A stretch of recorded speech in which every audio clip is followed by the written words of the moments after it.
নতুন রাষ্ট্রপতি মির্জা ফখরুল ইসলাম আলমগীরকে নিয়ে দীর্ঘ এক স্ট্যাটাস দিয়েছেন সাবেক এনসিপি নেত্রী ডাক্তার তাসনিম জারা, যেখানে নতুন রাষ্ট্রপতির সাথে তার রাজনৈতিক কর্মকাণ্ডের স্মৃতিচারণ করেন তিনি। শুক্রবার রাষ্ট্রপতির শপথ গ্রহণ অনুষ্ঠানের পরে তিনি দেন এই স্ট্যাটাস।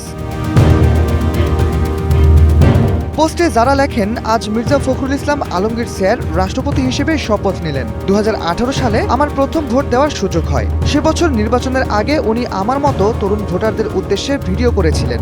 শুরু করেছিলেন এভাবে, আপনারা যারা এবারে প্রথম ভোট দেবেন তাদেরকে আমি কিছু বলতে চাই। মির্জা ফখরুল সম্পর্কে যারা লেখেন, মানুষটা সুবক্তা, রাজনীতিতে আসার আগে শিক্ষক ছিলেন, কথা শুনলে সেটা বোঝা যেত।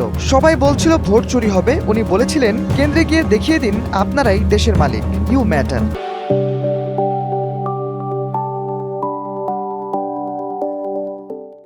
যারা লেখেন, ওনার কথা মনে করেই খিলগাঁওয়ে আমাদের কেন্দ্রে গিয়ে ভোট দিয়েছিলাম। সকালেই বুঝতে পারি কত বড় কারচুপি হচ্ছে। এত কিছুর পরও উনি নিজের আসনে জিতেছিলেন, কিন্তু সংসদে যান নাই। কারচুপি ভোটে গড়া সংসদে তিনি বসতে চান নাই।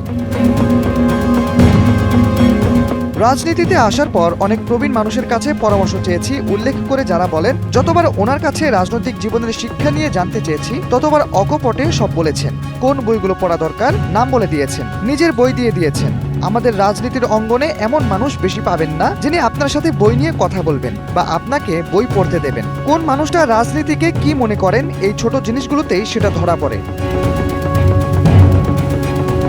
এরপর এনসিপির সাবেক এই নেত্রী লেখেন, আজ তিনি রাষ্ট্রের সর্বোচ্চ পদে বসলেন। আমাদের রাজনীতির সবচেয়ে বিপজ্জনক মুহূর্ত হচ্ছে ক্ষমতার পালাবদলের সময়। এই পদটা সেই মুহূর্তগুলোর বড় বড় সংকটের কেন্দ্রে ছিল। আমার বিশ্বাস ওনার কর্মকাণ্ডের মধ্য দিয়ে রাষ্ট্রপতির পদটা সম্মান, মর্যাদা আর রাষ্ট্রে স্থিতিশীলতা ফিরিয়ে আনবে। মানুষটাকে যতটুকু জেনেছি আশা রাখতে চাই।